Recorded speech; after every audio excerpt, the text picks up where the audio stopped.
For watching, don't forget to like, comment, share and subscribe only on Al Rahman Digital Channel. یہ واقعہ کربلا پیش ہوا ہے، 72 لاشیں شہید ہوئے ہیں، ڈنڈی مارنا حرام بھی ہے، جرم بھی ہے اور اپنی اپنی قبر میں جانا ہے، لیکن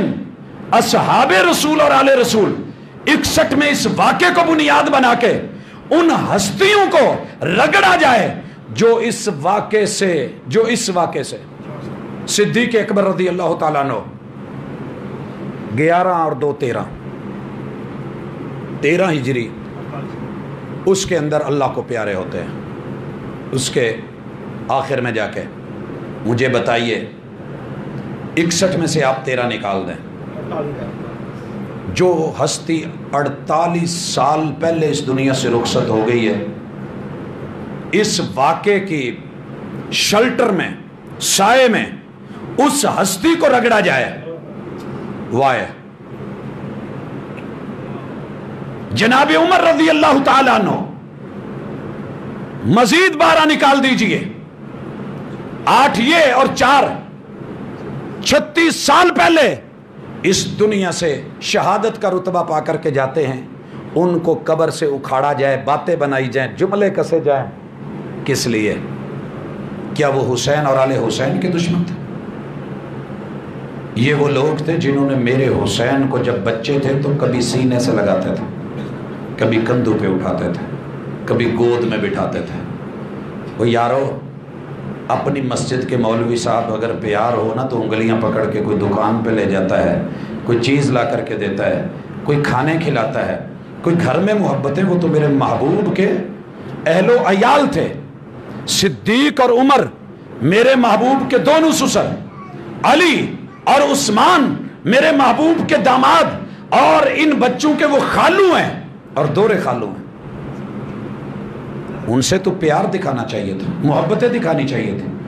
اور سیدنا عثمان مزید 13 سال اس میں سے نکالیے، وہ اتنے سال پہلے اس دنیا سے جا چکے۔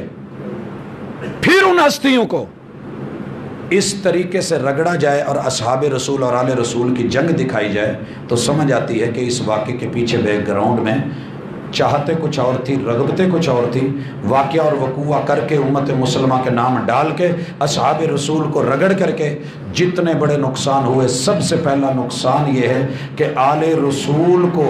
اپنی ہی سرزمین میں بلا کے جس طریقے سے بیعت کر کے دھوکہ دے کے، میرا ماننا ہے یزید نے کیا ہے اور سارے اس کے حواری ہیں، لیکن جو بیعت کرنے والے تھے وہ کہاں چلے گئے تھے؟ اور اگلا مرحلہ، جتنے صحابہ ہیں اس واقعے کے تناظر میں ان کو فارغ کر دیا جاتا ہے کہ وہ مرتد ہو گئے تھے، تو دین اسلام کی سند کہاں رہی؟ حدیث کہاں رہی؟ قرآن کو بیان کرنے والے حفاظ کہاں رہے؟ قرآن مجید کی صورتیں جب ان لوگوں کو بیچ میں سب کو مجرم بنا کے کٹہرے میں کھڑے کر کے دھوکہ اور فراڈ کا الزام دے کے اور ان کو مرتد قرار دے دیا گیا، تو پھر قرآن مجید کی آیات کے نزول کے گواہ اور شاہد اور وہ ہستیاں کہ جنہوں نے اسے لکھا، کاتبین وحی، وہ ہستیاں جو میرے محبوب کے خلیفے بنی، وہ ہستیاں جو میرے محبوب کے خون کے اور جگر کے رشتے تھے، وہ ہستیاں جو میرے محبوب کے دین کا ساتھ بھی تھے، رب کا انتخاب بھی تھے، محمد الرسول اللہ والذین معہ، اور جن کے بارے میں قرآن نے 10 ڈگریاں ایک ایک آیت میں ڈال دی۔ ان المسلمین والمسلمات والمومنین والمومنات والقانتین والقانتات والصادقین والصادقات والصابرین والصابرات والخاشعین والخاشعات والمتصدقین والمتصدقات والصائمین والصائمات والحافظین فروجہم والحافظات والذاکرین اللہ کثیرا والذاکرات۔ ان ہستیوں کے اتنے بڑے بڑے رتبے اور عہدے سب کربلا کی خاک میں ساتھ ان کو بھی ملا دیا گیا، تو کیوں؟ یہ تو ان کی تربیت کرنے والے تھے، آل رسول کی، حسن و حسین کی، یہ تو آپس میں دوست تھے۔ اشداء علی الکفار رحماء بینہم۔ اللہ نے جب بھی صحابہ کا ذکر کیا اور صفات بیان کی ہیں، 2 باتیں ضرور کی ہیں کہ اللہ تعالیٰ نے ان کی مغفرت فرما دی ہے اور ان کے لیے اجر عظیم